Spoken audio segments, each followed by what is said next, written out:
Humans have been selectively breeding plants and animals since long before terms like genes or evolution existed. Since bacteria were discovered, they've become an exciting biological system for us to manipulate. My name is Alyssa Baugh, and I'm researching novel techniques to rewire bacterial metabolism, giving us the ability to build tiny microbial factories for everything from making medicine to bioplastics to renewable fuels. I work in the NIDA lab at the University of Georgia. Our lab studies the harmless soil bacterium Acinetobacter baylyi ADP1, which we call ADP1 for short. We use ADP1 because it has a unique genetic system that makes it easy to engineer. What makes it unusual is that it has an exceptionally high efficiency for taking up foreign DNA. In my research, I'm looking for ways to get ADP1 to convert the part of woody biomass that's usually discarded into valuable products, which could make biofuel production less expensive. ADP1 has a leg up because it naturally consumes a lot of plant-derived compounds.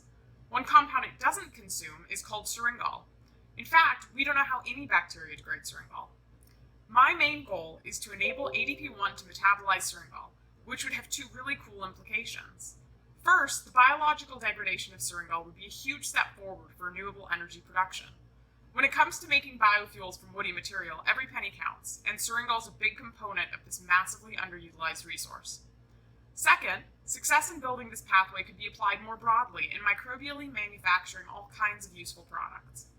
While developing techniques for genetic engineering, I'm also expanding our more fundamental understanding of metabolic regulation in biochemistry. The project is an exciting challenge. Because we don't know how bacteria degrade syringol, I've needed to design metabolic pathways from scratch, using a combination of native, foreign, and even mutated genes. I've genetically engineered dozens of variations of this pathway into ADP1. Right now, I'm selecting for strains that can break down syringol.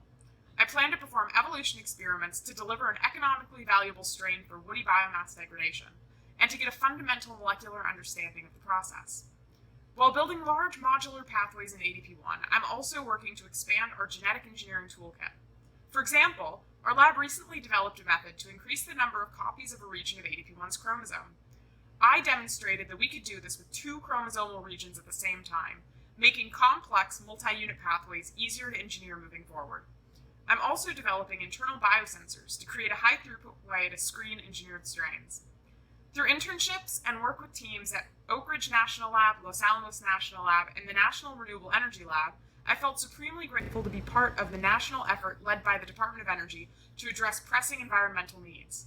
Being part of the ARCS program would give me flexibility to expand on these collaborations, which I hope to carry through my scientific career as I work at the intersection of fundamental and applied microbiology to make the world a greener place.